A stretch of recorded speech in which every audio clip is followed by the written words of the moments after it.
setelah paham video yang kemarin, berarti Anda semua sahabat tilawahku berarti kan sudah makrifat ya. Sekarang kita tinggal amalkan ketika kita sedang sholat ataupun di luar sholat. Ya kita ambil contoh ya, kita mengamalkan kemakrifatannya itu di dalam sholat agar menjadi amal yang ma'ruf. Kan ada istilah amal ma'ruf nahi munkar. Kalau tidak makrifat berarti tidak ma'ruf. Kan ma'ruf itu dari arafah. Arafah itu kan istilah lainnya ma'rifat.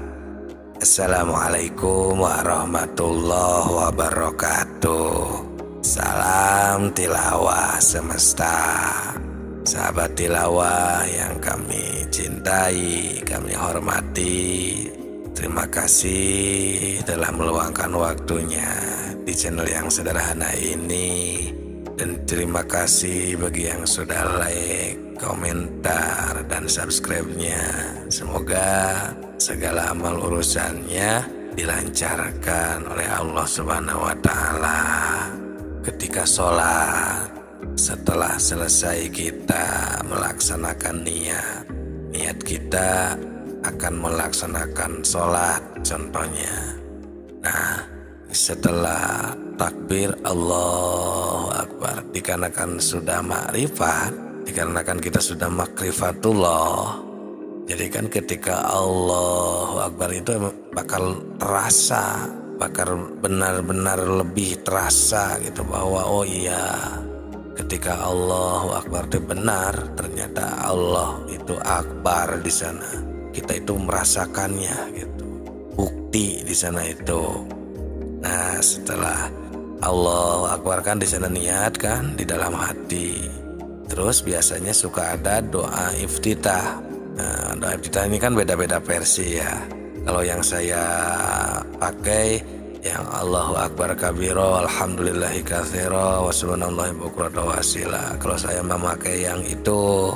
Terus kedepannya ada ini, wajjahtu wajhiya lilladzi fataras samawati wal ardh. Nah, ini di sini yang harus kita rasakan tuh di sini.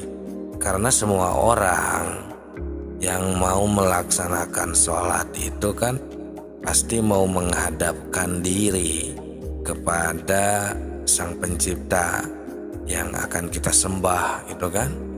Itulah sholat. Jika kita di sana benar-benar dibuktikan, dijadikan amal yang ma'ruf, maka akan terbukti bahwa kita ini sedang menyembah secara zahir, jasad ini, dan secara batin, jiwa ini. Jadi jiwa dan raga ini benar-benar sedang mengabdikan diri ketika kita sedang sholat. Diperkuat lagi dengan ini, wajah tu wajhiya, ya Allah, sesungguhnya kami di sini sedang menghadapkan hati ini kan, wajah hati ini, wajah tu wajhiya kan, lilladzi fataras samawati wal ardh, terhadap Allah yang menciptakan 7 lapis dan 7 lapis bumi, gitu kan. Nah, jadi benar-benar kita ini sedang menghadapkan diri. Kalau jika kita tidak dimakrufkan, tidak makrifat, ini bakalnya seperti ini. Jasad iya sih ya, karena sudah sesuai kiblat maka akan menghadap sesuai arah masing-masing gitu ya. Nah, tapi pikiran kita, hati kita kan kebanyakan malah tidak menyembah. Yang ada membayangkan apa gitu kan di luaran sana. Ada yang membayangkan seseorang, ada yang membayangkan pekerjaan gitu kan. Jadi si hati itu tidak menghadap. Ini wajah tuhnya itu tidak bukti. Jadi bukannya ini wajah tu wajhiya lilladzi fataras samawati wal ardh, yang ada malah ini wajah tu wajhiya li apa gitu ya, li seseorang, li pekerjaan gitu ya, bukan lilladzi fataras samawati wal ardh. Nah, di sini pentingnya ilmu makrifat.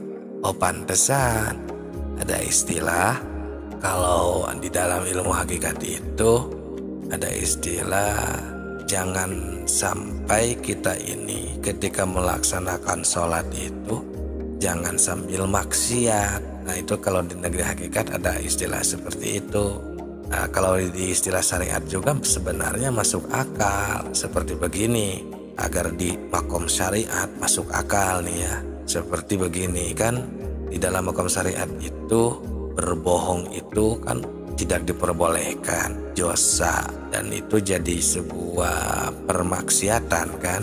Nah terus sekarang begini, kita ketika mau melaksanakan sholat itu ya, ini wajah mau menghadapkan hati ini kepada Allah, tapi pada buktinya tidak, malah membayangkan atau memikirkan apa bukan kepada Allah. Berarti itu berbohong tidak? Nah di makom syariat juga masuk akal. Berarti kan kalau berbohong ya jadi dosa, jadi maksiat. Oh pantesan di dalam ibadah sholat itu jadinya malah maksiat. Nah kalau masih aneh ya, kalau aneh nih terdengar, sebenarnya ada di dalam salah satu ayat di dalam Al-Quran, fawailul lil musallin alladzina hum an sholatihim sahun. Fawailun itu celaka atau neraka wel kalau secara tafsir ya. Fawailul lil musallin, untuk orang-orang yang sedang sholat, alladzina hum an sholatihim sahun, yang melalaikan sholatnya. Di tafsir lain melalaikan waktu sholatnya. Ini jika memang aneh terdengar. Sedangkan sekarang kita bayangkan ketika sholat bagaimana? Apakah kita benar fokus terhadap Allah? Apakah fokus terhadap bayangan kita ya selain daripada Allah di luaran sana, pekerjaan atau seseorang? Nah di sini ilmu makrifat ini, sahabatku, sahabat tilawah semuanya yang kami hormati. Ya di dalam sholat itu emang istilahnya ya ada level-level tersendiri. Ada istilah sholat syariat, ada istilah sholat tarekat, ada istilah sholat hakikat, dan ada sholat makrifat ya, sering ini pasti sering mendengar ya di dalam kajian-kajian umum juga. Nah kalau sholat syariat suka diistilahkan sembah raga ya, menyembah memakai raga. Nah, jadi jika sahabatku di dalam sholatnya yang menyembah ini hanya raganya saja seperti sesuai kiblat, selagi tidak batal, yang penting rukun sholatnya sesuai, tidak batal secara wudhu maupun secara sholat. Nah itu kalau sebatas itu kan itu baru sembah raga. Dalam artian hati mah tidak dibawa sholat, yang tadi ya masih yang mana kemari bayangannya itu. Nah, berarti itu masih sembah raga. Jadi sholatnya baru sebatas ilmu fikih atau baru sebatas syariat. Nah sahabatku, sahabat tilawah, maaf ya, jika sholat kita tidak ditingkatkan lagi ke sholat thariqat, ke sholat hakikat, itu jadinya kita sembah raga, dan itu tidak ada bedanya dengan olahraga. Tapi ya bukannya membandingkan itu sama saja dengan olahraga ya, jangan salah paham. Maksudnya itu tidak ada beda, hanya sebatas sembah raga gitu ya, hanya sebatas olahraga. Jadi raga gitu maksudnya, pengolahan raga gitu maksudnya.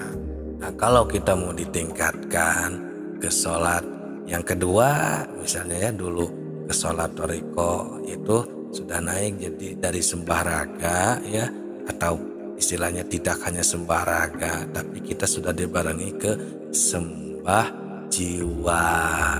Jadi sudah mulai bermain yang tadi kita memakai elingan ya, atau kesadaran yang suci. Agar kita sadar bahwa kita ini minallah, billah, lillah ya, oleh Allah nih dibisakan mendengar, melihat, membaca ya, gerak, sujud, ruku dan sebagainya oleh Allah nih. Terus dari Allah kita ini, terus kepada Allah, terus karena Allah, milik Allah, semuanya difokuskan hati kita yang cuma satu itu kepada Allah. Nah itu sudah sembah jiwa. Nah, jadi tidak hanya sembah raga. Nah, seperti itu sahabatku. Ya, semoga bermanfaat.